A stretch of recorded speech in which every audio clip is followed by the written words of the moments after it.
Bien, ya inicié la grabación. Como les había comentado, el día de hoy vamos a estudiar aspectos más cuantitativos que están asociados dentro del modelo al análisis tanto de la magnitud, de la sobrereacción en particular, así como la convergencia de, de los precios a sus valores de largo plazo, ¿sí?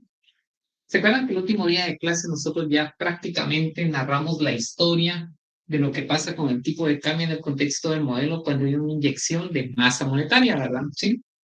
Particularmente nosotros dijimos que si partimos de un tipo de cambio de equilibrio que barra sub cero, ante una inyección de masa que es permanente, tiene dos cualidades, dos propiedades, es permanente y no anticipada a los agentes económicos de esa inyección de masa, pues lo que esperamos es que da un nuevo valor de largo plazo del tipo de cambio que barra sub 1, el tipo de cambio va a sobre reaccionar.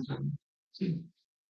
Pero retomando la definición, nosotros dijimos que la sobrereacción es el comportamiento del tipo de cambio de corto plazo más allá de su nuevo valor de largo plazo, ¿verdad? ¿Sí?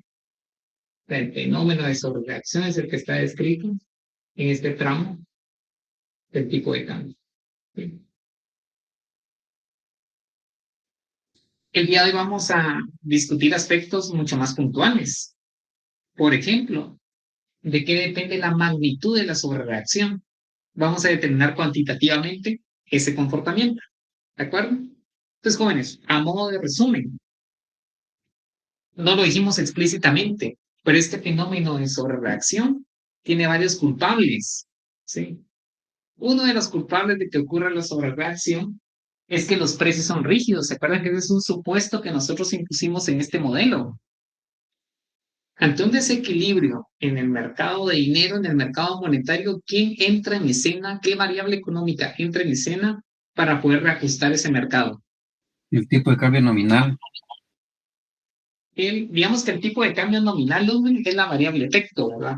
Pero en el contexto del mercado de dinero, cuando hay un desequilibrio entre la oferta de saldos reales y la preferencia por liquidez, ¿cuál es la variable de ajuste dado que los precios no pueden aumentar inmediatamente? O sea, La si tasa de tuviésemos interés. la tasa de interés correctamente, o sea, si fuésemos de la visión clásica, la inyección de masa se transfiere en todo momento hacia dónde. Si tengo la visión de los clásicos, que esa inyección de masa se va a precios. ¿Sí? No tiene ningún efecto en más otra variable. Pero como ahora los precios son rígidos, quien entra en escena y quien toma el rol del equilibrio en ese mercado es la tasa de interés. Exactamente. Entonces, digamos que uno de los protagonistas o culpables de que nosotros tengamos sobrereacción es el hecho de que los precios sean rígidos, ¿verdad? Entonces la tasa de interés tiene que reajustar el mercado de dinero. ¿Cuál es el segundo culpable? Movilidad perfecta de capitales, muchachos, ¿sí? Como estamos expuestos al sector externo, prácticamente la movilidad perfecta de capitales hace que los cambios en la tasa de interés generen flujos de capital y al final del día son los flujos de capital los que hacen o empujan al tipo de cambios a la depreciación de corto plazo. ¿De acuerdo? Solo lo analizamos en cada uno de los mercados el día jueves. Pero el segundo culpable es Perfect Capital Mobility. Es el hecho que nosotros tengamos movilidad perfecta de capitales. ¿Sí? Ya les indiqué cuáles son los dos culpables o los dos responsables. ¿Por qué es importante esto? Porque en el laboratorio que ustedes están haciendo, les presentan ejercicios como asuma que tenemos precios totalmente flexibles. ¿Cómo cambian los resultados del modelo en ese contexto? Ustedes van a hacer ese ejercicio, ¿verdad? También les indica asuma de que no existe movilidad perfecta de capitales. ¿Cómo cambiarían los resultados del tipo de cambio en ese escenario? ¿Sí? Y ahí, digamos, con ese tipo de ejercicios lo que se pretende es que ustedes sean capaces de poder identificar la importancia, por una parte, de los supuestos y por otra parte, de las variables determinantes en la volatilidad del tipo de cambio. Vuelvo a repetir, uno, el hecho de que nosotros tengamos precios rígidos hace que el rol del equilibrio lo tenga que tomar la tasa de interés. Y dos, el hecho de que tengamos movilidad perfecta de capitales, pues eso empuja a los flujos de capital y hace que el tipo de cambio pues tenga este comportamiento, ¿verdad? Bueno, dado ese contexto, muchachos, pasamos al tema del día de hoy, ¿verdad? Si queremos analizar la magnitud o la intensidad de la sobrereacción, para ello nosotros vamos a partir de la ecuación 4 del modelo.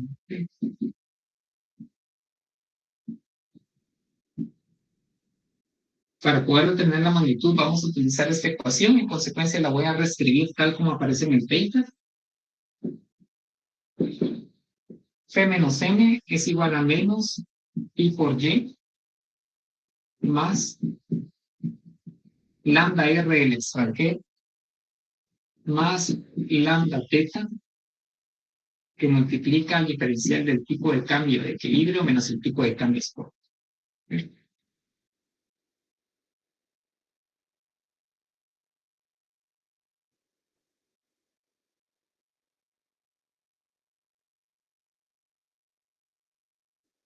Pues, ¿por qué vamos a utilizar esta ecuación para poder determinar la magnitud de la sobrereacción?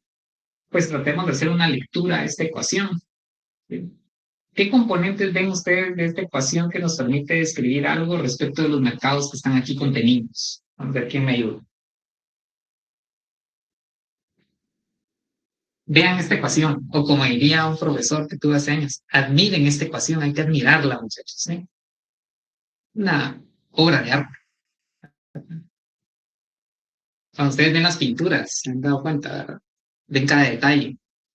Pues esta es una obra de arte, muchachos, hay que admirarla, hay que verla con detalle. Pero, ¿qué elementos podríamos identificar? Le voy a preguntar vamos a ver, Lisbeth Gabriela Gómez. Lisbeth, fíjense que aquí tenemos una especie de, usted aquí lo multiplica por menos, tiene m menos p, ¿sí? Y aquí tiene, si le aplica nuevamente el signo negativo a la expresión, tendría pi por y menos lambda r. Esa expresión, ¿a qué le hace sentido? ¿De qué mercado estaríamos hablando ahí? Si es del ingreso, sería del mercado de bienes. De hecho, para que sea mercado de bienes, aquí lo que tenemos es el ingreso como determinante de una demanda, ¿verdad? Pero no es tanto la demanda de bienes porque no tenemos, por ejemplo, tipo de cambio real, no tenemos tasa de interés real como tal. Y sería otro, digamos, coincido con usted, Gilbert, que el ingreso es un determinante de la demanda agregada, es correcto, ¿verdad? Pero dice que tenemos M menos P, y esa sensación a qué le puede dar, de qué mercado estaríamos hablando. Le quiero preguntar a Sebastián.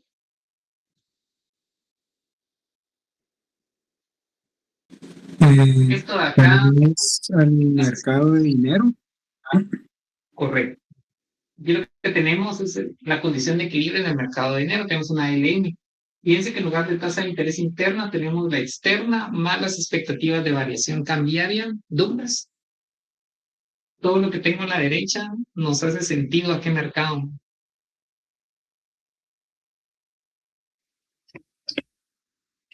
Sería después de cambio al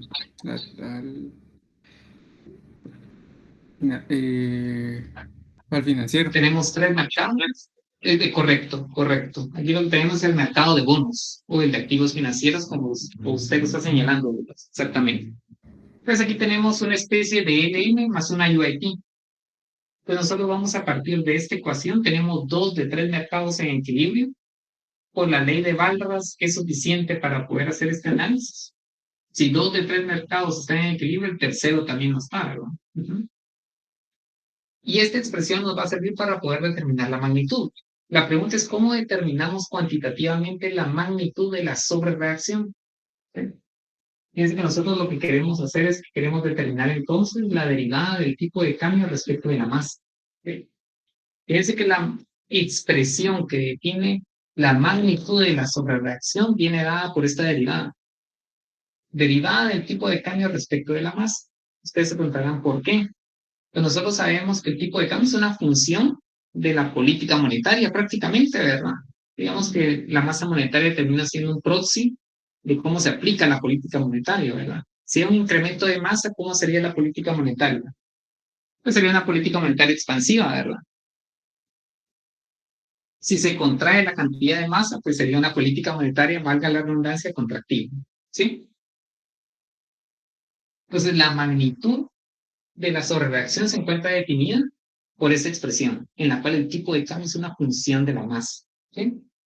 Ahora, para determinar qué es lo que contiene esta expresión, vamos a hacer un poquito de materia, ¿verdad? ¿Sí? O sea, para poder hacer una lectura más interesante de este resultado. Fíjense, tenemos la derivada del tipo de cambio respecto de la masa. ¿Sí?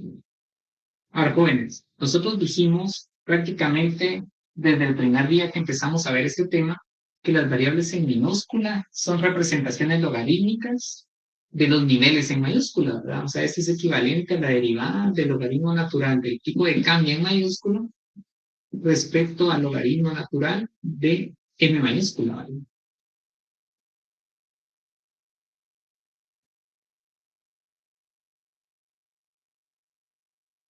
Pero nosotros podríamos desagregar un poco más eso aplicando regla de la cadena, ¿sí? O sea, esto es igual a la derivada del logaritmo natural del tipo de cambio respecto del tipo de cambio por la derivada del tipo de cambio respecto de masa por la derivada de la masa respecto al logaritmo natural de la masa. ¿Sí? O sea, esto es aplicando regla de la cadena. ¿Sí?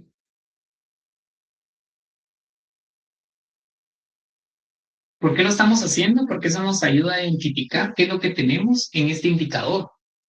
¿Sí? Ya sabemos que describe la magnitud de la sobrereacción, ¿verdad?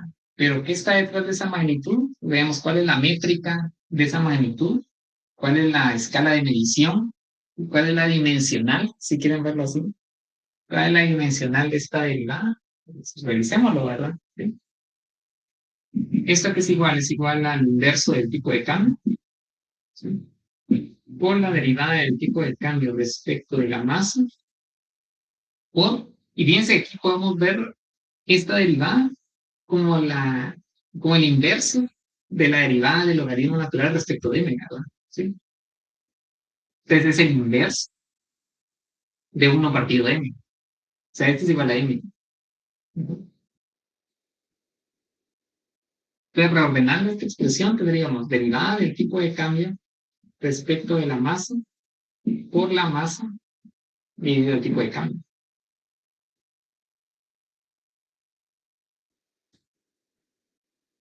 Y este resultado que encontramos acá, pues, ya nos hace sentido, porque esto para un economista ya tiene lógica. ¿Qué representa esto, muchachos? En economía, tenemos una tasa de cambio ajustada por un cociente de niveles.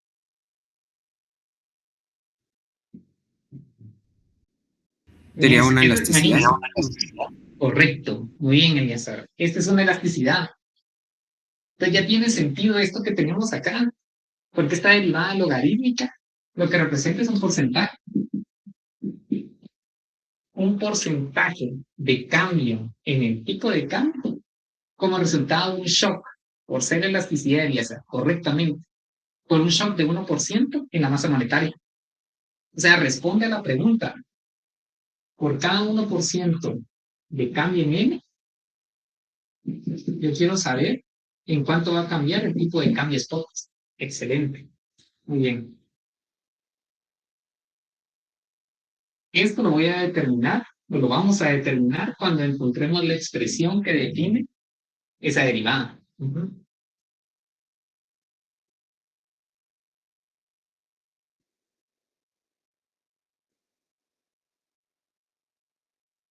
Bueno, entonces, primero, a modo de resumen, la magnitud de la sobrereacción, es decir, qué tanto el tipo de cambio va a estar por arriba de su valor de largo plazo, va a estar definido por esta derivada logarítmica, ¿verdad? ¿Sí?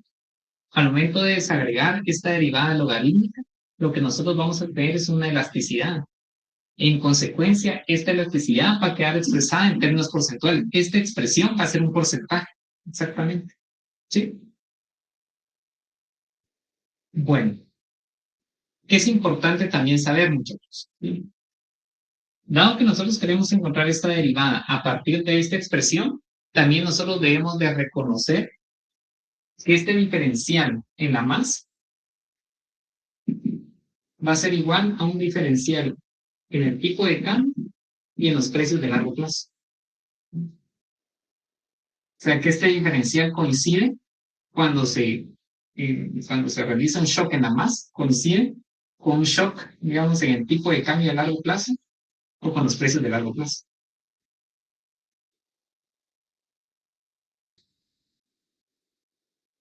¿Cómo así? En términos mucho más sencillos. Vemos que si hay un incremento de 5% en la masa, pues eso se va a transferir completamente al tipo de cambio a largo plazo, es decir, el quetzal se va a depreciar en el largo plazo en un 5%, y todo eso se va a trasladar a precios de largo plazo también en un 5%. ¿Sí? Eso en economía se le llama que existe un traspaso completo o en un pass-through, ¿verdad? Es el efecto traspaso, ¿de acuerdo? Pues cuando existe un traspaso completo, prácticamente el aumento en masa se va completamente al tipo de cambio de los precios de equilibrio. Eso es lo que nos está diciendo. ¿Sí? Pues tomando en cuenta esta observación que la hace Dormush en su paper, pues también lo vamos a tener que tomar en cuenta al momento de encontrar esta derivada.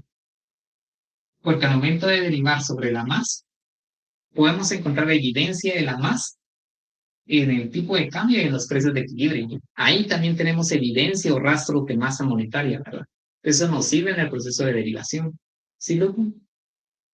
Lick, es decir, que si aumentamos la masa monetaria en un 5%, vamos a tener una inflación del 5%. Correcto.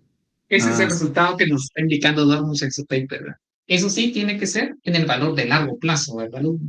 En el de corto plazo no, porque recordemos que los precios son rígidos, entonces se mueven lentamente.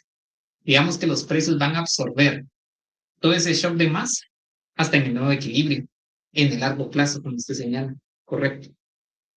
Buena observación. Okay. Bueno, muchachos, entonces ya con esta información ya podemos encontrar esa derivada. Le decía a los muchachos de primera hora, hay varias alternativas, ¿verdad? Una es venir, varias alternativas para poder encontrar esta derivada, ¿verdad? Una es despejar, ¿verdad? Tipo de cambio spot, ¿verdad? Una es despejar respecto del tipo de cambio, miren muchachos. Es decir, toman esta ecuación y la despejan respecto del tipo de cambio. Es una alternativa. Porque queremos encontrar una expresión del tipo de cambio respecto de la masa. Entonces dejamos el tipo de cambio solo y despejamos a modo que nos quede la masa a este lado, ¿verdad? Esa es una alternativa. Pero, digamos, existen alternativas mucho más sencillas. Y es que fíjense que sin necesidad de despejar, nosotros podemos encontrar esta derivada, tomando en cuenta, muchachos, que el tipo de cambio es una función de la masa. Entonces, para ello nosotros vamos a aplicar una herramienta que se llama derivación implícita, ¿verdad? Derivación implícita. Fíjense que la derivación implícita nos permite encontrar esta derivada sin necesidad de despejar. O sea, esta es la salvación, muchachos. ¿Sí? Porque les indicaba a los muchachos de que hay ciertas funciones que no se pueden despejar, ¿verdad? Estas sí, pero hay otras que despejarlas lleva mucho tiempo, o bien no se puede despejar, ¿verdad? Entonces, la alternativa que tenemos es derivación implícita, ¿verdad?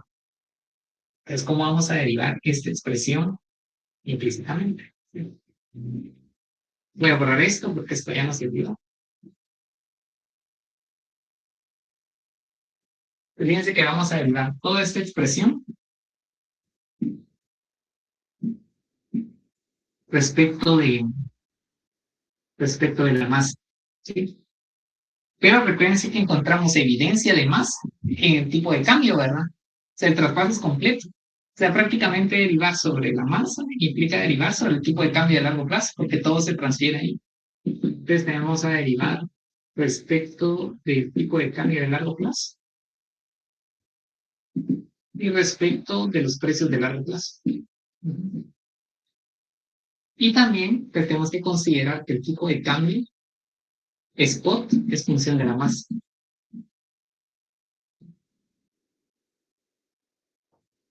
Y no voy a colocar de ese lado por si ya no se ve acá por el reflejo, ¿verdad?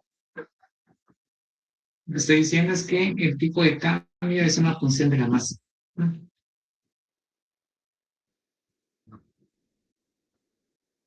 Entonces, bueno, lo que nosotros queremos encontrar es eso. ¿Miren? Pero también sabemos que ese shock de masa la encontramos en el tipo de cambio y en el precio de equilibrio, ¿verdad? Es lo que tenemos de este lado. Entonces, ¿dónde tenemos masa en esta expresión? Pues tenemos acá la masa monetaria. ¿Dónde tenemos tipo de cambio de largo plazo? Lo tenemos acá. Y precios de largo plazo, pues no lo tenemos en esta expresión, ¿verdad? Entonces vamos a derivar sobre la masa y sobre el tipo de cambio de largo plazo. Y mucho ojo, muchachos. Aquí tenemos el tipo de cambio, pero sabemos que el tipo de cambio es función de masa. De aquí vamos a derivarlo implícitamente, ¿sí? Entonces se le llama derivación implícita, porque aquí no tenemos M, pero sí tenemos M a través de qué? A través del tipo de cambio, ¿sí? Entonces encontremos, muchachos, en esta derivada. Derivamos acá esto respecto de la masa, ¿qué nos queda? -1, ¿verdad? Igual a, derivamos respecto del tipo de cambio de largo plazo, ¿y qué tendríamos, muchachos? Tendríamos lambda, teta. Y vean acá, aquí tenemos también masa monetaria, pero la tenemos a través de quién o por medio de quién, del tipo de cambio. Entonces aplicamos regla de la cadena. Derivamos primero la expresión respecto del tipo de cambio spot y después derivamos el tipo de cambio respecto de la masa. Entonces, si derivamos respecto del tipo de cambio que tenemos, tenemos menos lambda teta. ¿Sí? Y ahora, ¿qué hacemos? Derivamos el tipo de cambio respecto de la masa.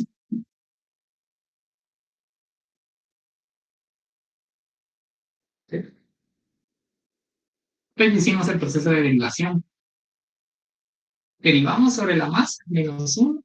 Derivamos sobre el tipo de cambio de largo plazo, lambda teta. Y aquí derivamos sobre la masa, pero a través del tipo de cambio spot. Pues bueno, ¿cuál es la alternativa? En lugar de hacerlo con derivación implícita. Toman esta ecuación 4 y la despejan respecto a esto, miren, el tipo de cambio el día de hoy. Y derivan. Derivan respecto de la masa, derivan respecto del tipo de cambio de largo plazo. Y ya tienen la expresión. Van a aprender un símil de esto. ¿Sí? Bueno, ¿cuál es la incógnita acá? ¿Qué es lo que deseamos encontrar, muchachos?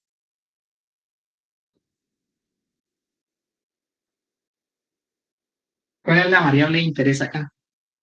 La magnitud de la sobrereacción, ¿verdad? Es esto. Es esto lo que realmente nos interesa. Lo vamos a dejar solo en un lado, digamos, de esta condición de equilibrio, ¿verdad? Entonces tendríamos -1, factor común, lambda teta, ¿verdad? Aquí tendríamos 1 menos la derivada del tipo de cambio respecto de la masa. Este lambda teta multiplica, pasa a dividir.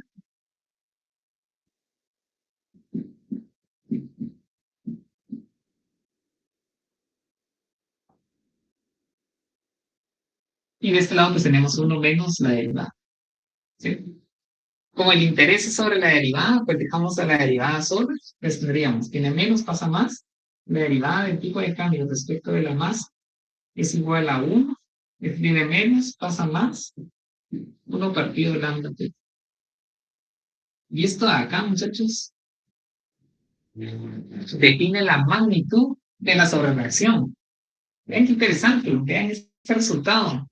Sobre este resultado, en un par de minutos, vamos a hacer análisis económico, gráfico y económico, ¿verdad?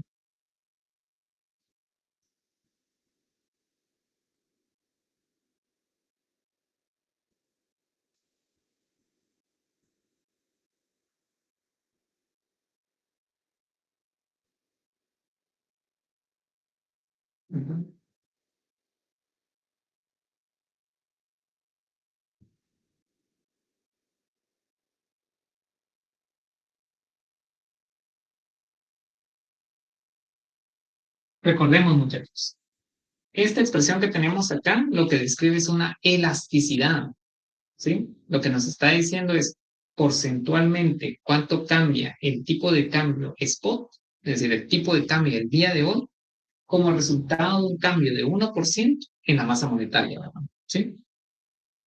Y vean el resultado que obtuvimos. Tiene un componente paramétrico, ¿sí? Pero si quieren, tratemos de hacer una lectura, digamos, muy general de lo que tenemos en esta expresión, ¿sí? Si se dan cuenta, tenemos 1 más 1 partido lambda teta, ¿sí? Recordemos un poco la clasificación de las elasticidades de acuerdo a la magnitud. ¿Sí? ¿Cómo se clasifican las elasticidades en función al valor que nosotros encontramos? Más que el signo, el valor, ¿verdad? La magnitud. ¿Qué me indica? Si es elástico o inelástico. Muy bien, es elástica, inelástica, muy bien, Ludwig, o bien puede ser unitaria, ¿verdad? Cuando es unitaria, ¿qué valor tiene esa elasticidad? Claramente, elasticidad, 1. Luis, 1. Muy bien, Luis. ¿Sí? Y aquí tenemos un 1, miren muchachos. Tenemos un 1 más esta parametrización lambda teta. Nosotros dijimos en su momento que tanto el parámetro lambda como el parámetro teta, pues son valores positivos, ¿verdad? Son mayores de 0. Entonces, ¿qué podemos inferir de esta elasticidad? Claramente, pues va a ser positiva, ¿sí? Pero es positiva y adicionalmente es Elástica. elástica, exactamente. Muy bien, Luis, ¿sí? Sí, porque si este es 1 y le sumo algo que es positivo, pues eso va a ser mayor a 1. Entonces, lo que nos está diciendo es que efectivamente el tipo de cambio va a sobrereaccionar, ¿sí? Entonces, les pregunto, ¿este 1 qué representa en términos económicos? ¿Qué creen que representa? En términos gráficos, si quieren verlo acá. ¿Qué creen que representa el 1 en esa gráfica que tenemos La ahí? movilidad perfecta de capitales, ¿no? Digamos que la movilidad perfecta de capitales tiene incidencia sobre las variables económicas, pero en esta gráfica que tenemos acá, el 1 ¿qué representa en la gráfica? Podría Fíjense ser, que la sobrereacción, mira, Anderson, ¿sí? no, estoy adivinándole, pero podría ser cada unidad Claro. de masa monetaria que se agrega, Cada unidad de masa monetaria nuevamente. cada unidad de masa monetaria que se agrega, porque estamos viendo que es una tasa de cambio, ¿verdad? Es una elasticidad, básicamente. Correcto. Correcto. Sí, digamos que ahí el 1 va asociado a una variable de largo plazo. ¿Qué me indica qué variable de largo plazo va asociado? Sería Al a final la partir donde sobrereacción. inicia el overshooting, o sea, donde está el valor a largo plazo. Exacto. Ese 1 lo que representa es el valor del tipo de cambio en el largo plazo. Exacto. O sea, este 1 representa esto, miren muchachos. O sea, si yo aquí tengo la masa monetaria, hago el shock de 1%, y en el largo plazo se transfiere al tipo de cambio a largo plazo que ya habíamos visto, ¿verdad? Al tipo de cambio de equilibrio. Pero lo que nos dice la expresión del overshooting, que es lo que tenemos acá en la magnitud de la sobrereacción, es que eso va a ser mayor a 1. ¿Sí? Entonces, el 1 lo que representa es el valor de largo plazo del tipo de cambio. Eso es lo que representa el 1. Y lo que va a sobrereaccionar va a ser esta expresión, 1 partido de lambda teta. Como son positivos, tiene que irse por arriba de 1. ¿Sí? Entonces, ¿cómo influye lambda y cómo influye teta? Nosotros lo vamos a ver para el caso de lambda. Ustedes lo van a hacer para la parametrización teta. ¿Cómo influye en la magnitud? ¿Sí? Si se dan cuenta, viendo nada más la expresión, en la medida que lambda sea mayor, ¿cómo va a ser la magnitud de la sobrereacción? Ya sabemos que va a haber sobrereacción, pero ¿qué tanto va a sobrereaccionar? ¿Será que va a sobrereaccionar mucho o poco en la medida que lambda va creciendo? Si lambda crece Pues como está poco. en el denominador, en la medida que lambda esté correcto, ¿sí? Lo que esperamos es que la magnitud del overshooting sea menor, ¿sí?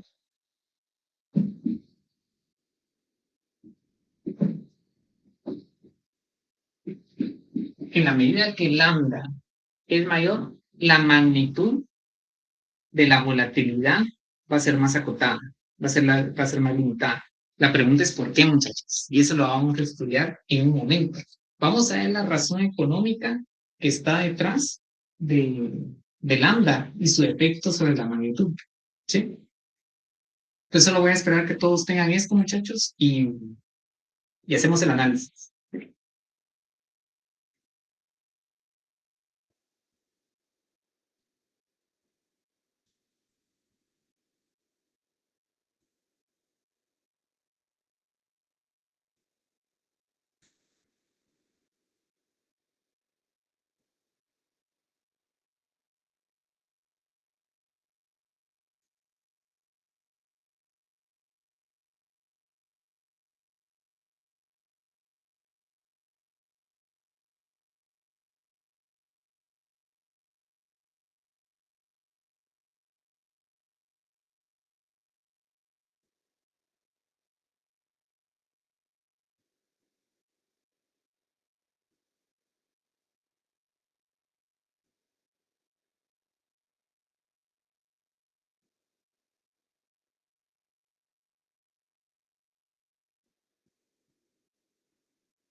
Bien, muchachos, ¿se acuerdan que lambda está asociado a qué mercado? Es una elasticidad que corresponde a qué mercado, jóvenes. Tasa de interés. Con- Muy bien, es la elasticidad bien de la demanda especulativa de dinero, ¿verdad? ¿Sí? Entonces lo que nos indica es que por cada 1% que aumenta o disminuye la tasa, pues la demanda de dinero pues disminuye o aumenta, ¿verdad? Porque la relación es inversa. Entonces, para poder analizar cómo este lambda afecta la sobrereacción, vamos a reconstruir nuevamente la historia que nosotros vimos el día jueves. Necesito de su ayuda, ¿verdad? ¿Sí? Al momento que hay un shock de masa, ¿qué pasa después? ¿Quién me ayuda a narrar un poco lo que pasa en los mercados? Vamos a ver. Necesito el apoyo de toda la historia. Se acuerdan que incluso la escribimos, ¿verdad? Quiero preguntar a José Rodolfo García. Está por ahí. Dijimos, hay un shock de masa y el epicentro es el mercado de dinero. ¿Qué pasa ahí? ¿Qué tipo de desequilibrio tenemos? ¿Cuál es la variable que entra ahí a rescatar ese mercado? Ocurriría un Quisiera, desequilibrio por muchachos, parte de ¿cómo se la oferta de dinero. ¿No? ¿Qué tipo de desequilibrio hay entre la oferta y la demanda? ¿El mayor, el menor?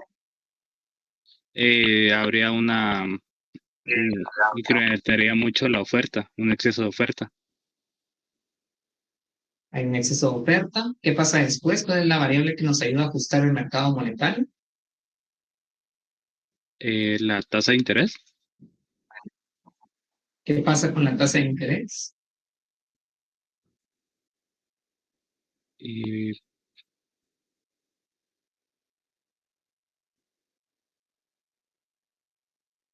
Y bajaría la tasa de interés. Baja la tasa de interés. Muy bien, José Rodolfo. Ahora necesito que me ayuden. Vamos a ver, Claudia Angélica. Allá no está Claudia. Ya José Rodolfo nos dijo, mire, hay un exceso de saldos reales, eso se traduce, dado que el dinero tiene como precio la tasa de interés, si hay abundancia de saldos reales, cae el precio que es la tasa de interés. Ahora estamos en un contexto de mayor elasticidad de la demanda especulativa de dinero. La pregunta que le hago es, Claudia, la siguiente, ¿será que la tasa de interés baja poco o baja mucho en un escenario de mayor elasticidad? ¿Y por qué? Baja mucho Ajá. ¿Cuál es la justificación? porque se está sobre reaccionando el mercado. ¿Está sobre reaccionando nuevamente? El mercado. El mercado. Vamos a ver. Ya la tasa Recordemos. Sí, adelante, escuchamos. la tasa de interés está sobre reaccionando. Digamos que la sobrereacción la vemos en el tipo de cambio, Claudia. Digamos que eso sí es correcto. Pero recordemos que lo que tenemos gráficamente en función a la historia que nos ha contado Rodolfo es la siguiente. Esa inyección de masa me deja con este gap. M menos P. Tengo un exceso de oferta de saldos reales, pi por y menos lambda R. ¿Sí? Ya sabemos que baja la tasa de interés. En el escenario lambda sub 0 vamos a tener una elasticidad unitaria y aquí vamos a tener una elasticidad de 1.95. ¿Sí? La tasa de interés, al momento de bajar, va a incrementar la preferencia de saldos reales, ¿verdad? ¿Sí? Porque si baja la tasa de interés, pues ya no tengo motivos para poder tener en reserva la liquidez, ¿verdad? Mejor prefiero demandar más, ¿sí? Porque el costo de oportunidad de tener guardados esos recursos, pues es bajo, ¿verdad? Entonces prefiero mejor demandar más dinero. ¿En cuál de los dos escenarios la reacción es mucho más fuerte en la demanda? Pues claramente en este. Visto desde otro punto de vista, visto desde otro ángulo, mejor dicho, ¿en cuál de los dos tengo que bajar menos la tasa? En este o en este, dado que en este la respuesta es más que proporcional. ¿En cuál de los dos escenarios cae menos la tasa? ¿En el escenario sub 0 o en el escenario sub 1? Fíjense que en esta la respuesta de los agentes es más que proporcional a la caída en la tasa de interés. ¿En cuál de los dos debo bajar como hacedor de política menos la tasa? Si tengo agentes que son más sensibles, Luis y Kik. Yo diría que en el 1.95. Correcto, correcto. O sea, como hacedor de política monetaria, Luis, a usted le conviene estar en este escenario de lambda, porque usted tiene que mover muy poco la tasa para poder restablecer el equilibrio en ese mercado. ¿Por qué tengo que mover menos la tasa? Porque los agentes son altamente reactivos a variaciones en la tasa de interés. Pues dado que la tasa de interés entra en escena para poder reajustar el mercado de dinero, la tengo que mover poco porque los agentes están reaccionando de manera más que proporcional a mis modificaciones de tasa de referencia. ¿Se dan cuenta, muchachos? O sea, aquí está la clave. La clave es que en este contexto, la caída en la tasa de interés tiene que ser muy acotada, tiene que ser muy limitada, porque la respuesta de los agentes me permite reajustar nuevamente ese mercado monetario. ¿Estamos bien hasta ahí? Fíjense que la historia la estamos contando ahora, muchachos, en términos de intensidad, en términos de tonalidad. ¿Cómo así? José Rodolfo vino y nos empezó a contar la historia, ¿verdad? Lo que está pasando es que hay una inyección de masa monetaria, en consecuencia de un exceso de dinero, y cae la tasa de interés. Eso ya lo habíamos contado el día jueves. Pero ahora le estamos agregando un calificativo a esa caída de la tasa de interés. Estamos caracterizando si la caída de la tasa de interés es muy grande o es muy pequeña. Y lo que recién acabamos de encontrar es que en un escenario de mayor elasticidad especulativa de la demanda de dinero, la tasa de interés tiene que caer poco. ¿Estamos bien hasta ahí, muchachos? Era lo que decía la relación negativa, Sí, ¿verdad, licenciado? Sí, digamos que exactamente, la relación va a seguir siendo negativa en el sentido de que la caída en la tasa de interés va a aumentar la preferencia por liquidez. De hecho, en ambos escenarios ocurre eso. Pero la pregunta es en cuál de los dos tengo que bajar más la tasa. En este que es proporcional o en este que la respuesta es mucho más que proporcional. Pues en esta la tengo que bajar menos, miren, porque la respuesta es más que proporcional del lado de los agentes en la demanda de dinero, porque aquí lo que tengo es el cambio en la preferencia por liquidez. ¿Sí? Pues de lo que estamos diciendo es que en un escenario de mayor elasticidad, la tasa de interés cae poco. Al momento de que cae la tasa de interés, como ves, reajustamos el mercado de dinero y obtenemos la LN nuevamente. ¿Quién continúa con el siguiente episodio de esta historia? ¿Sí? Ya tenemos el mercado monetario. Pasamos a qué mercado ahora. Abigail García. Seguimos con la historia. Estábamos discutiendo el día jueves, ¿verdad? Como baja la tasa de interés, pienso que ¿Sí? ¿Qué pasa después? No sé.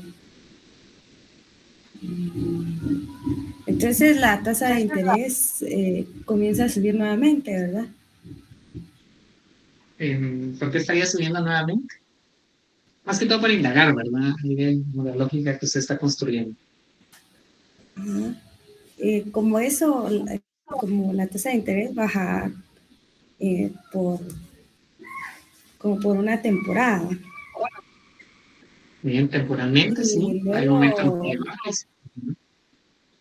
luego los precios se tienen que ajustar a la tasa de interés. O sea, vuelve a bajar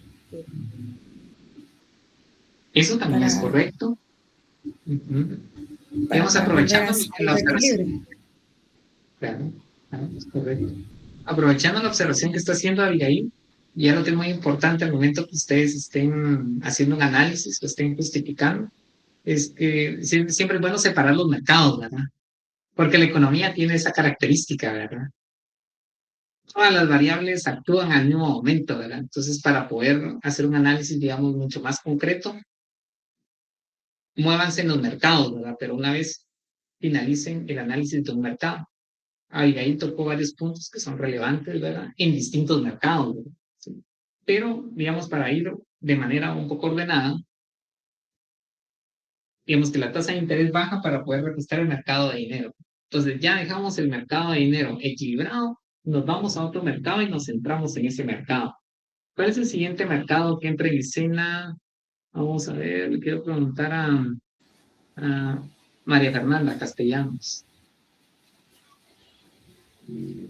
Esa historia, pues la teníamos ahí narrada, escrita, digamos, en sus copias, y prácticamente nos concentramos en el sector nominal, ¿verdad? Si ya tenemos el mercado de dinero, María Fernanda, ¿qué mercado deberíamos analizar ahora?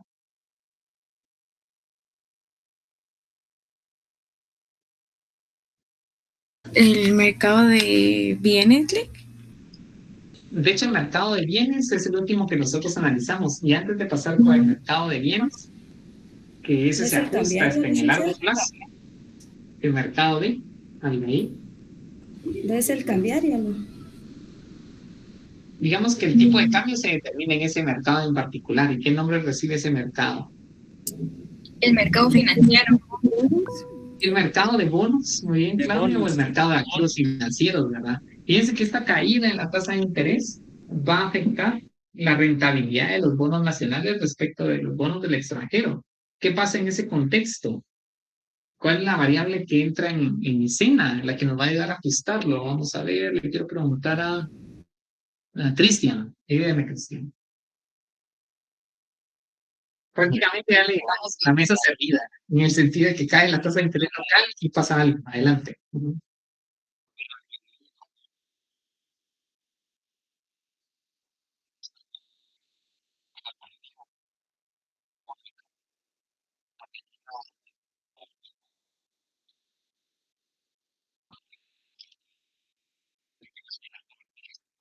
¿Cuál es la moneda de preferencia? Ujú. Correcto. Nos vamos a detener ahí, Cristian. ¿Sí? Solo voy a tomar el punto de que la tasa de interés cae poco. Y usted me indicó, fíjese que ahora los agentes quieren dólares. Eso es correcto. En función a eso le pregunto, ¿será que la demanda de dólares es mucha o poca en función de que el rendimiento de los bonos nacionales caen? Poco. ¿Qué me diría usted?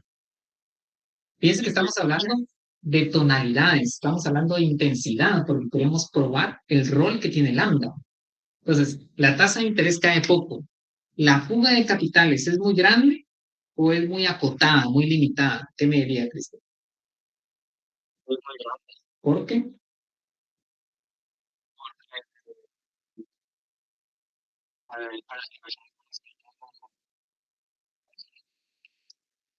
Eso eso es correcto, ¿verdad? Y eso es para cualquier, digamos, para cualquier escenario, ¿verdad? La pregunta es, ¿no es lo mismo que caiga la tasa de interés de 5 a 4,99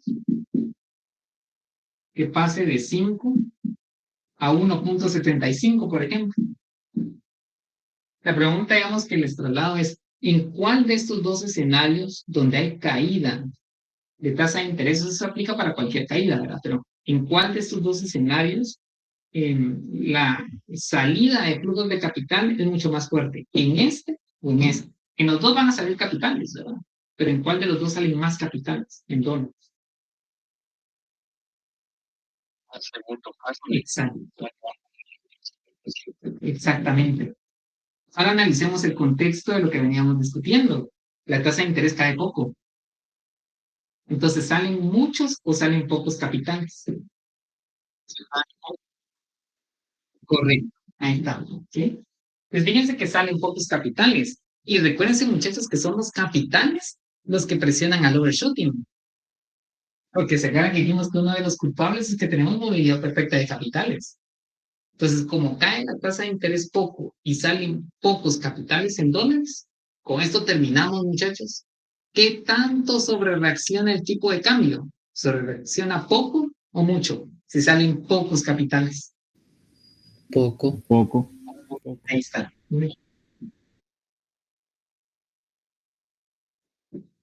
Ya lo mostramos en términos económicos, ¿sí? Una mayor sensibilidad de la demanda especulativa de dinero trae consigo un overshooting más limitado. Esa es la conclusión, muchachos. Esa es la conclusión. En la medida que esta elasticidad sea mayor, en la medida que los agentes sean más sensibles a la tasa de interés, la intensidad del overshooting es mucho más acotada. ¿Sí? ¿Qué está detrás? La caída de la tasa de interés. La caída en la tasa de interés en un escenario de lambda muy alta es esta, miren. La tasa de interés cae poco. Como cae poco la tasa de interés, se van pocos capitales. Y como se van pocos capitales, presionan a la depreciación, sí, pero la presionan en una magnitud muy limitada. ¿Bien? Entonces tiene sentido que en la medida que lambda sea mayor, la magnitud, es decir, esta derivada, va a ser más pequeña. ¿Sí? Vamos a colocar un ejemplo numérico muy sencillo para que se vea cuantitativamente lo que acabamos de discutir, ¿verdad? O sea, la parte medular fue la discusión que tuvimos con ustedes. Pero imagínense que le colocamos números. ¿Sí? En el escenario base tenemos la derivada del tipo de cambio respecto de la masa, va a ser igual a 1 más 1 partido, y vamos a asumir elasticidad unitaria de la demanda especulativa de dinero, ¿verdad? Entonces tendríamos, voy a ignorar θ en este caso, y voy a decir que es 1. ¿Sí? Pues aquí la magnitud de la sobrereacción, es decir, cuánto porcentualmente cambia el tipo de cambio spot, pues por cada 1% que aumenta la masa, el tipo de cambio se deprecia en un 2%. Pero veamos este escenario de elasticidad de demanda especulativa más elástica. 2. En lugar de 1.95 le estoy colocando 2 por simplicidad. ¿Sí? En la medida que eso sea mayor, ¿qué pasa con la magnitud? Miren. Es menor, claramente. ¿Sí? Es menor, muchachos.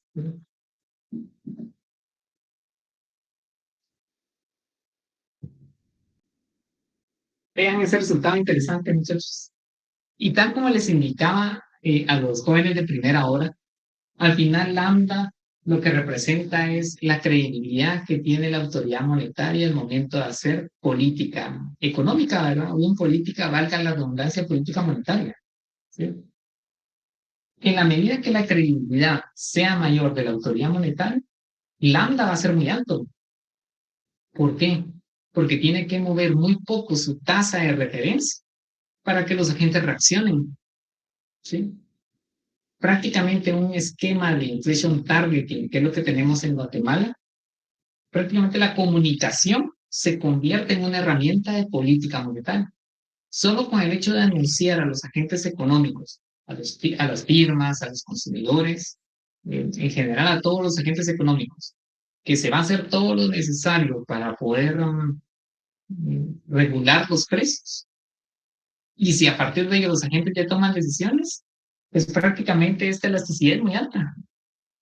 Porque solo con el anuncio, sin necesidad de poder mover su tasa de política monetaria, los agentes ya están reaccionando y están tomando decisiones en los mercados. ¿Sí? Entonces, en otras palabras, digamos, más allá de todo lo que tenemos acá, lo que nos está diciendo es que en la medida que tengo mayor credibilidad, las variables van a ser menos volátiles, ¿sí? Va a haber mayor estabilidad económica, estabilidad macroeconómica, mayor credibilidad, menor volatilidad. Así de sencillo, muchachos. Así se resume esto que estamos discutiendo. Más allá de todos los parámetros que tenemos acá y más allá de toda la mate que estamos haciendo, ¿verdad? Luzgo. Sí, sería como cuando Estados Unidos hacen un tweet, ¿verdad? Algo así. No hay necesidad ni de cambiar nada, los mercados ya. Excelente ejemplo. Sí, yo creo que es un ejemplo muy actual. Exacto, con un tweet. Ya los agentes toman decisiones a partir de eso, forman sus expectativas y toman decisiones ya en el sector real. Exacto, exacto. Muy bien. Y por eso es que ustedes se dan cuenta que la Reserva Federal, bueno, antes, la Reserva Federal de antes colocaba mucha atención al tema de la comunicación, ¿verdad? Sí. Porque eso era una especie de guía para los agentes económicos. Ujú. Exacto. Buen ejemplo, eso sería el equivalente. Entonces, el mensaje que está detrás de todo esto que encontramos es este, ¿verdad? Entre más credibilidad tenga la autoridad monetaria, eso implica un lambda más alto, pues la volatilidad de las variables económicas va a ser mucho más limitada y mucho más acotada. Y entre menos volátil sea algo, los agentes toman decisiones de manera más rápida y efectiva, ¿verdad? Bien, muchachos, vean cómo este resultado tan sencillo dio lugar a un análisis con mucha riqueza, ¿verdad? Sí. Ahora, ¿qué tiene que ver eso con la pendiente de la proyección Q? Fíjense que este resultado que nosotros encontramos está muy asociado a la pendiente de la proyección Q. Recordemos un par de clases atrás. La pendiente de la proyección Q viene dado por qué expresión, ¿qué me indica?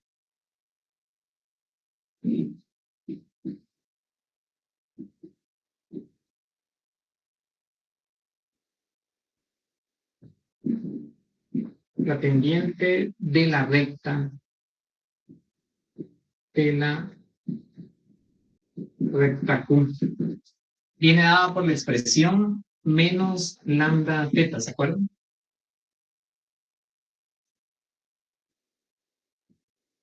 ¿Sí? Esta es la pendiente de esta recta Q que voy a trazar por acá.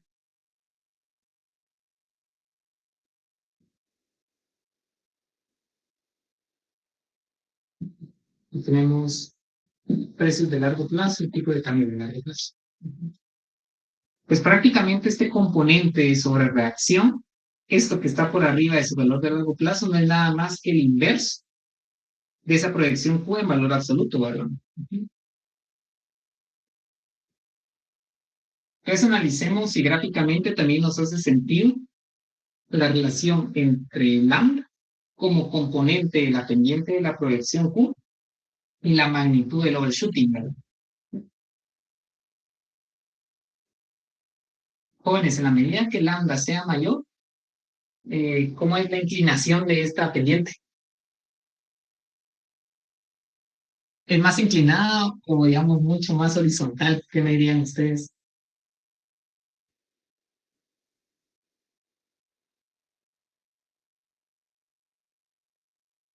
Era más inclinada, ¿no? Más inclinada, correcto. Va a ser mucho más inclinada, ¿verdad? Sí. Entonces vamos a suponer que aquí tenemos el equilibrio inicial, ¿ves? Que solo es de referencia, 3 barra sub 0, y dejamos sub 0, y tenemos los valores de largo plazo, los nuevos, sub 1, sub 1.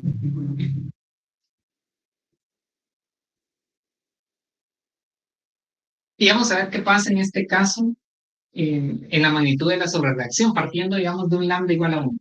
¿Sí? Ese sería nuestro punto de referencia, ¿verdad?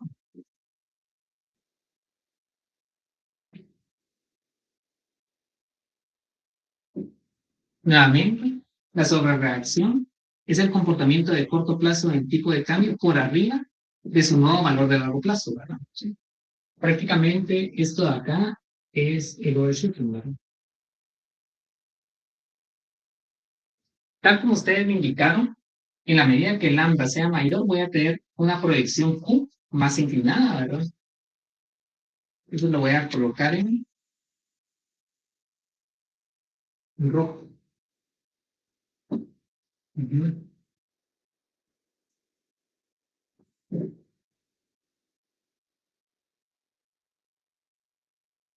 El tipo de cambio también va a sobre reaccionar, muchachos. ¿Pero cuánto? ¿Ya? Va a sobre reaccionar menos, efectivamente. ¿Sí? Entonces, en la medida que el lambda es mayor, la proyección Q tiende a ser más inclinada y en consecuencia la magnitud del overshooting va a ser más acotado. Pues tiene sentido económico este lambda más alto y también gráficamente pues nos hace sentido, ¿verdad? O sea, de esa manera. ¿Sí? Digamos, a ustedes como ejercicio les va a quedar analizar el parámetro teta, tanto en términos económicos como en términos gráficos, ¿verdad? Hay que hacer todo el análisis que nosotros hicimos. Recuérdense que teta lo que nos indica es la confiabilidad que tienen los agentes en la futura apreciación del tipo de cambio, ¿verdad? Es como una especie de probabilidad subjetiva de variación cambiaria. Entonces la pregunta es, ¿cómo afecta un teta más alto en la magnitud de la sobrereacción? Hay que hacer el análisis económico, tal como lo hicimos acá, y el análisis gráfico, ¿verdad? Que es prácticamente idéntico a lo que habíamos analizado. ¿Sí?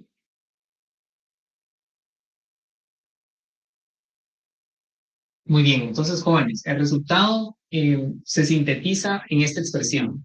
¿Sí? La magnitud de la sobrereacción, primero podemos definirla a partir de la expresión que va a ser elástica, como ustedes me limitaron, ¿verdad? Este 1% representa el valor de largo plazo y en consecuencia esto define qué tanto va a sobrereaccionar el tipo de cambio. Va a depender por una parte de la elasticidad de la demanda especulativa de dinero y por otra parte de la probabilidad subjetiva que tengan los agentes de la precisión futura del tipo de cambio. ¿Sí? Entonces lo que vamos a hacer en estos minutos que nos resta de clase, muchachos, es que vamos a llevar este modelo a un programa computacional, ¿verdad? Fíjense que esto se puede llevar a distintos programas. Actualmente ya hay mucha variedad de programas para poder llevar este tipo de modelos y hacer ejercicios de simulación, ¿verdad?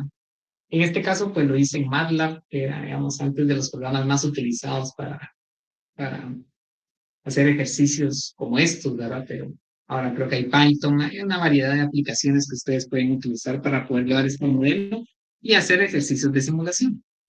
Entonces, lo que voy a hacer ahora es que les voy a mostrar cómo implementar esto en términos muy sencillos en una herramienta como MATLAB, ¿verdad? Llevar este modelo y hacer ejercicios de distinta parametrización para ver los resultados que nosotros podemos obtener en las variables que estamos analizando, ¿verdad? Entonces, voy a presentarles. Como les voy a mostrar toda la pantalla, muchachos, no los voy a poder ver a ustedes, porque quiero que vean, digamos, hay varias ventanas ahí, entonces, si tienen alguna inquietud, encienden su micrófono porque no los voy a poder, digamos, ver directamente, ¿verdad? Entonces, toda la pantalla. Vamos a ver acá. Creo que ahora ya pueden ver. Creo que ya lo pueden ver, ¿verdad? Sí, ya pueden ver las dos ventanas. Sí, fíjense que este modelo aquí lo implementamos en MATLAB y la idea es poder hacer ejercicios de simulación. El que vamos a hacer es precisamente el de la elasticidad de la demanda especulativa para ver que efectivamente los resultados sean consistentes con lo que tenemos acá en papel, digamos, con lo que tenemos acá en la pizarra. Entonces, fíjense que esto se puede escribir en un código, que es el que ustedes ven a la derecha, ¿verdad? Aquí tenemos el modelo de Dormush y lo que hacemos es definir las variables endógenas y las variables exógenas del modelo. Yo le voy a hacer esto para acá. Yo creo que ustedes también lo pueden ver, pero va a ser un poquito más pequeño. Ahí está. Entonces aquí tenemos la definición de variables, tenemos epsilon, que en este caso es el tipo de cambio real, tenemos los precios, tipo de cambio nominal, tenemos money demand, tenemos la demanda agregada, ¿sí? Tenemos el producto y tenemos la tasa de interés, ¿verdad? ¿Sí? Digamos que aquí hay definición de variables, muchachos, no me voy a detener en eso porque prácticamente es la misma notación que utilizamos en la construcción del modelo, ¿verdad? Aquí tenemos los parámetros, tenemos delta, se acuerdan que eso afecta a la demanda agregada, ¿verdad? Porque es el parámetro asociado al tipo de cambio real. Tenemos lambda, que es el de la demanda especulativa. Tenemos pi, que es en la tasa de crecimiento de precios, y tenemos phi, ¿verdad? Aquí tenemos la calibración que nosotros tenemos para estos parámetros. Miren, calibrar es asignarle valores a los parámetros, ¿verdad? Tenemos delta, bueno, aquí están especificadas las elasticidades. Lambda, miren muchachos, este es el parámetro que vamos a probar en este programa. Pi, la flexibilidad de precios, y phi es la demanda transaccional, ¿verdad? La elasticidad de la demanda transaccional. Aquí está el modelo, muchachos, miren. Nosotros colocamos este código model y colocamos el sistema de ecuaciones que conforman el modelo. Fíjense, tenemos R es igual a R del extranjero más este diferencial de tipos de cambio. Tipo de cambio futuro, porque es en T+1, y tipo de cambio spot. ¿Qué ecuación corresponde? Ustedes lo pueden ver acá, en la UIP. Money demand, tenemos la demanda de dinero, hay una preferencia por liquidez, ¿sí? P, aquí tenemos M menos P, esto es lo que está especificado en términos de M, que sería M menos P, igual a phi por Y, menos lambda R. ¿Sí? Que tenemos la LM. Epsilon es la definición del tipo de cambio real. Es tipo de cambio nominal, precios de afuera menos precios locales. Esta es la versión linealizada del tipo de cambio real, ¿sí? Aquí tenemos la demanda agregada, ¿sí? La especificación de la demanda agregada prácticamente en función al tipo de cambio real. Y aquí, ¿qué tenemos, muchachos? P menos P en T-1. Ese es el diferencial en precios. ¿Cómo le llamamos a eso, muchachos? No vean la parte de la derecha. ¿Qué me dirían ustedes? Ya la vi, dice inflación. Es exactamente la tasa de crecimiento de precios, es la inflación. ¿Y de qué depende la inflación? De este coeficiente de flexibilidad de precios multiplicado por el diferencial entre la demanda y la oferta, digamos, agregada. Y aquí tenemos las condiciones de equilibrio, ¿verdad? Demanda agregada igual a oferta agregada, la IS, y demanda de dinero igual a la oferta de dinero, ¿verdad? La LM. Aquí tenemos unas condiciones de equilibrio, digamos que no voy a entrar a detalle en esto, son los valores de largo plazo que nosotros definimos. Y aquí es donde hacemos el shock, muchachos, miren, el choque. Este código shock permite efectivamente definir la variable a la cual nosotros le vamos a generar el cambio, ¿verdad? ¿Sí? ¿Cuál es la variable? La masa monetaria. ¿Por cuántos periodos vamos a generar ese shock? Por 100 unidades de tiempo, ¿verdad? 1 a 100, porque queremos ver efectos de largo plazo. ¿Qué valor va a tomar la masa? De 1 va a pasar a 1.1. Es como un crecimiento del 1%, digamos así, ¿verdad? Y aquí definimos cómo queremos hacer la simulación. Digamos que esta parte no vamos a entrar en detalle. Y aquí en la parte de abajo lo que tenemos es que guarda esa información, los resultados de la simulación, en una matriz, ¿verdad? Que se llama ABC. Lo tenemos acá a la izquierda, miren. ABC, Math, es una matriz. Y después generamos las gráficas. Gráficas del modelo, que a ver si lo puedo abrir y lo podemos ver. Ahí está, miren. Entonces se dan cuenta lo que hacemos aquí en las gráficas es cargamos las matrices, la del escenario base y la del escenario alterno. Y es un proceso de hacer gráficas, ¿verdad? Aquí no me voy a detener en los códigos, pero sí les quiero mostrar cómo determinamos la tasa de sobrereacción, que es lo que nosotros vamos a ver al final de la simulación. Miren. La tasa de sobrereacción, en este caso, se construye de manera muy sencilla, y es el tipo de cambio de largo plazo menos el tipo de cambio al momento del shock, ¿sí? Partido del tipo de cambio al momento del shock por 100, o se puede dejar tal como está, pero al final de cuentas ahí nosotros tenemos la magnitud de la sobrereacción, ¿verdad? Lo que hacemos es que le quitamos al tipo de cambio de largo plazo el tipo de cambio el día de hoy, ¿verdad? ¿Sí? Y lo dividimos para poder obtener una relación porcentual. Bueno, entonces, jóvenes, ya tenemos aquí el modelo. Digamos, si quisiéramos resumirlo, aquí tenemos definición de variables. Aquí tenemos definición de parámetros, que es la parametrización que nosotros vamos a adoptar. Aquí tenemos las ecuaciones que conforman el modelo. y aquí tenemos el shock. Esos son los componentes principales que están contenidos en este código, ¿sí? ¿En dónde tenemos que centrar nuestra atención? En este lambda, miren. Queremos probar cómo distintos escenarios de parametrización para la demanda especulativa de dinero van a cambiar la magnitud de la sobrereacción, ¿verdad? ¿Sí? Bueno, entonces vamos a hacer el ejercicio, muchachos. El escenario base es que tenemos una elasticidad unitaria, es decir, lambda es igual a 1. ¿Qué significa eso?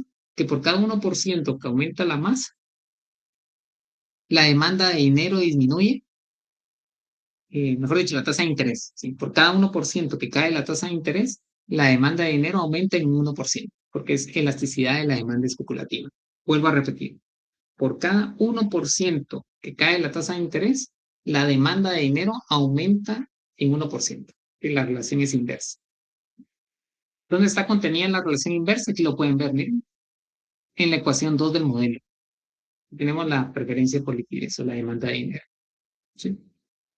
Bueno, entonces, ¿qué es lo que vamos a ver ahora? Vamos a hacer el ejercicio de simulación y vamos a ver gráficamente los resultados, ¿verdad? Entonces, vamos a cargar acá.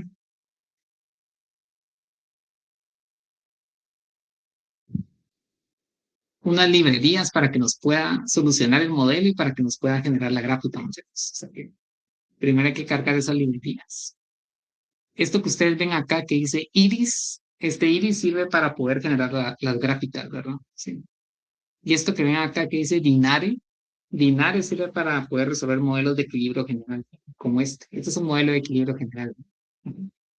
Entonces vamos a correr el modelo, digámoslo así, ¿verdad?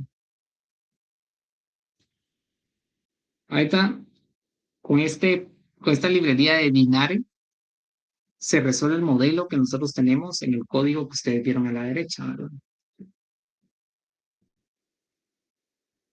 Y nos genera las gráficas. Bueno, veamos acá, muchachos.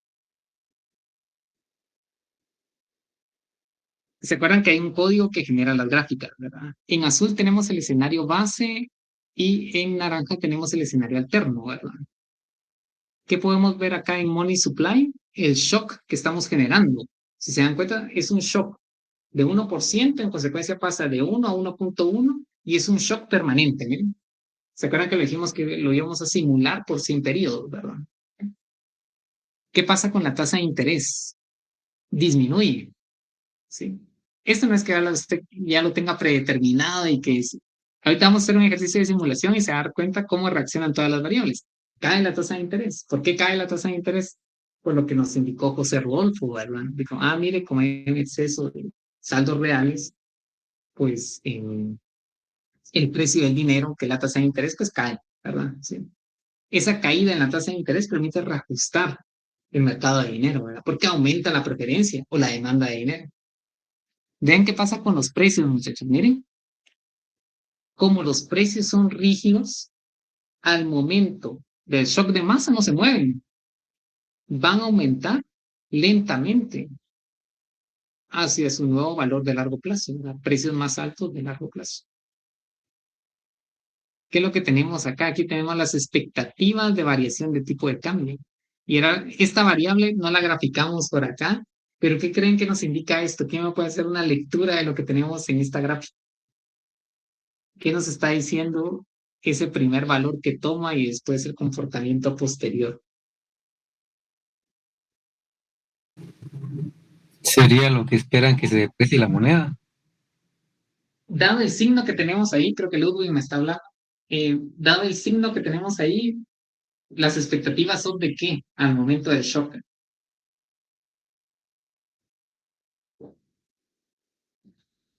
O sea, ¿expectativas tienen de depreciación o de apreciación? Vean el signo. Esa apreciación.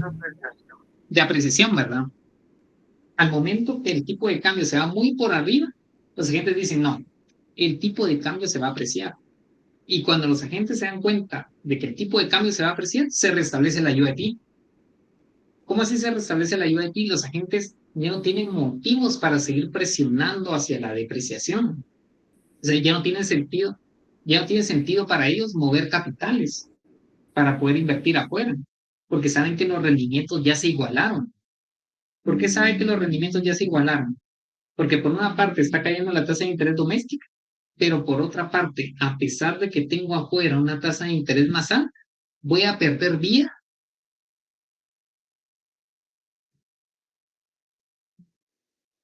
Como inversionista en bonos de afuera, voy a perder vía.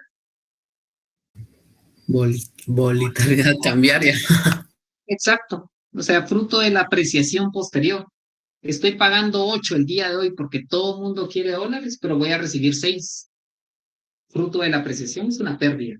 Muy bien. Vía volatilidad, como usted lo indicó. Vean qué pasa con el tipo de cambio. Estoy acá y puedo hacer un zoom. Vamos a ver el zoom. Creo que lo puedo hacer por acá. Lo que pasa es que el tipo de cambio pues se va a depreciar, ¿verdad? Por las razones que ya discutimos, ¿verdad? O sea, ese es el resultado importante el que tenemos acá, ¿verdad? Sí, se deprecia, ¿verdad? Este es el overshooting. Y vamos a ver acá, ¿qué pasa con el tipo de cambio real? ¿Quién me puede indicar por qué el tipo de cambio real se deprecia? Esta gráfica tampoco la vimos, de hecho, pero se puede construir. Está acá construida, pero ¿quién me puede argumentar por qué se deprecia el tipo de cambio real? O sea, ¿por qué nuestros bienes son más competitivos al momento de la expansión de masa?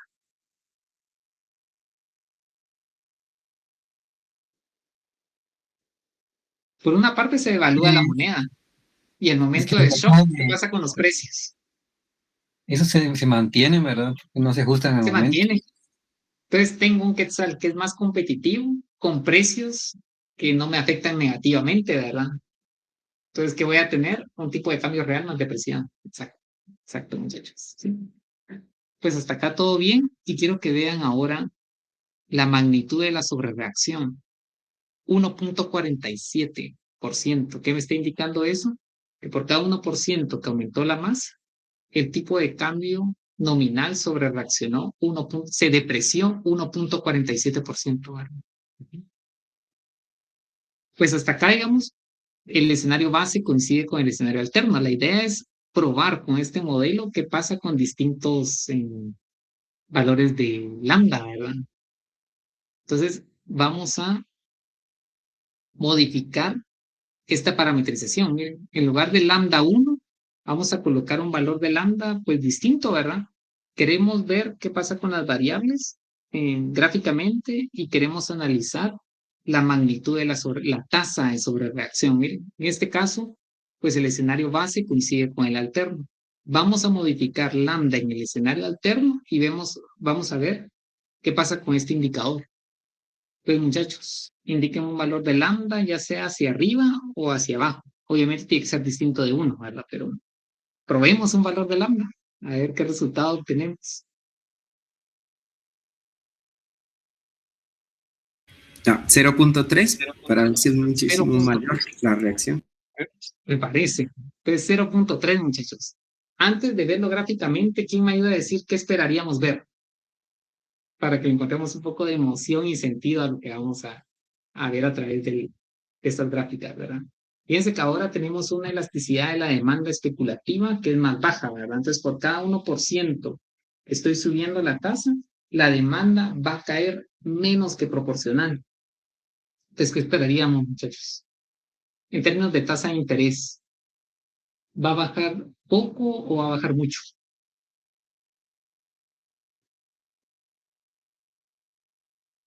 ¿Jóvenes? Los agentes son menos sensibles, ¿verdad? Debería ser la magnitud más grande. Sí, usted ya me contó el final de la historia, exactamente, ¿verdad? La idea es que me cuente poco a poco, ¿verdad? Sí. Spoiler.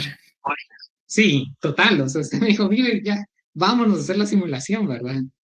Yo digo paso a paso, ¿verdad? Pues está ahí, ahí. La emoción a veces nos puede ganar, correcto, ¿verdad? O sea, esperaríamos, digamos, un overshooting mucho mayor, ¿verdad? Sí. O la razón es que la tasa va a caer mucho, porque tengo que mover mucho la tasa dado que los agentes reaccionan de manera muy lenta, ¿verdad? Sí. Entonces, como tengo que bajar mucho la tasa, va a haber una fuga muy fuerte de capitales y eso va a presionar mucho más al tipo de cambio que en el escenario base, ¿verdad? Entonces, eso debería pasar, muchachos. Vamos a ver si es cierto. Y después lo tenemos que medir con este overshooting rate, ¿verdad? Vamos a ver si es cierto. 0.3. Muy inelástico.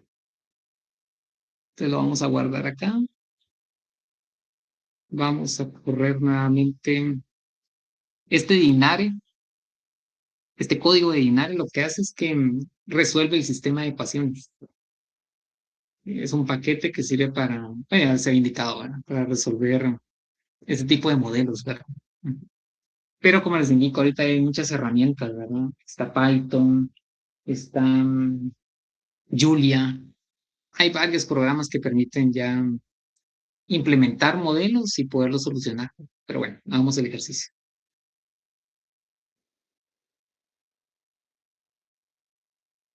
Vean, muchachos, ya tenemos resultados. Y el ejercicio, digamos, el resultado numérico no deja lugar a dudas. Vean acá. La magnitud del overshooting es mayor, efectivamente. En la medida que la elasticidad de la demanda especulativa es menor, tengo que bajar mucho mi tasa. En consecuencia, va a haber una fuga muy fuerte de capitales y eso va a depreciar mucho más el tipo de cambio. Veámoslo gráficamente. Aquí tenemos que hacer como una especie de zoom, ¿verdad, muchachos? Porque las escalas no nos van a permitir verlo claramente, pero sí podemos verlo a detalle, ¿verdad? Nuevamente, el incremento de la masa, pues es el mismo.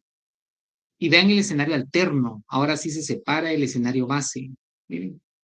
Entonces, en un escenario donde tenemos una menor elasticidad de la demanda especulativa, la tasa de interés tiene que bajar mucho.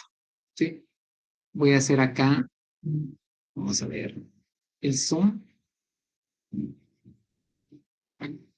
Sí, aquí lo podemos ver claramente, muchachos. Vean, la tasa de interés cae mucho más cuando lambda es más pequeño. ¿Sí? Entonces, como cae mucho más, se van mucho más capitales. Los inversionistas tienen más motivos para invertir afuera, ¿verdad? Sí. ¿Y qué pasa con la magnitud de la sobrereacción? Pues sí, va a ser mayor. Exactamente. Sí. ¿Y cómo lo podemos contrastar? Pues con la tasa de sobrereacción que tenemos calculado en este modelo, ¿verdad? Sí. Entonces, muchachos, digamos un poco la idea de lo que acabamos de hacer. Igual podemos hacer ejercicios, o se pueden hacer ejercicios de distinta magnitud para ese parámetro o bien para otros parámetros. Pero esta es una herramienta, digamos, en términos prácticos, que nos puede ayudar a nosotros como economistas para poder hacer ejercicios de simulación, ¿verdad? Es decir, el qué pasaría si, que usualmente pues a los economistas es de interés, ¿verdad? O nos preguntan, mire, ¿qué pasaría si esta economía tuviese una elasticidad de tal magnitud, ¿verdad? Sí. Entonces, digamos que este tipo de ejercicios combina una serie de disciplinas, que son así media, en un momento termino, como puede ser teoría económica, porque aquí tenemos obviamente el modelo que está detrás, también econometría, porque estos parámetros jóvenes hay que estimarlos, ¿verdad? ¿Cómo se estiman para la economía guatemalteca? Con datos, ¿verdad? Se tiene la data, se hace estimación econométrica y se obtienen estos parámetros. Y tercero, pues para poder hacer escenarios de política, ¿verdad? Uno puede hacer, dentro de las distintas herramientas, le permite hacer análisis de política. ¿Por qué? Porque uno puede ver cuál podría ser el escenario más factible de cierto comportamiento de elasticidad y los resultados que podría tener en el tipo de cambio. Entonces, digamos que este es un ejercicio que se utiliza mucho en economía, que es generar modelos para poder hacer simulaciones o escenarios alternos. ¿Sí? Bueno, muchachos, entonces con esto nosotros terminaríamos el tema de magnitud de la sobrereacción. Lo mostramos ya cuantitativamente, lo analizamos económicamente y lo vimos a través de este programa. Lo que vamos a hacer el día jueves es que nosotros vamos a estudiar el tema de la convergencia, que tiene que ver con la pregunta, ¿cuál es la trayectoria que va a seguir el tipo de cambio y los precios una vez el tipo de cambio ha sobrereaccionado al momento que retornan a sus valores de largo plazo? Pues vamos a hacer un análisis cuantitativo y después un análisis económico de ese resultado que nosotros encontramos, ¿verdad? Sí. Entonces, jóvenes, lo dejaría hasta acá. ¿Sí? Solo les voy a dar un par de noticias para. Vamos a-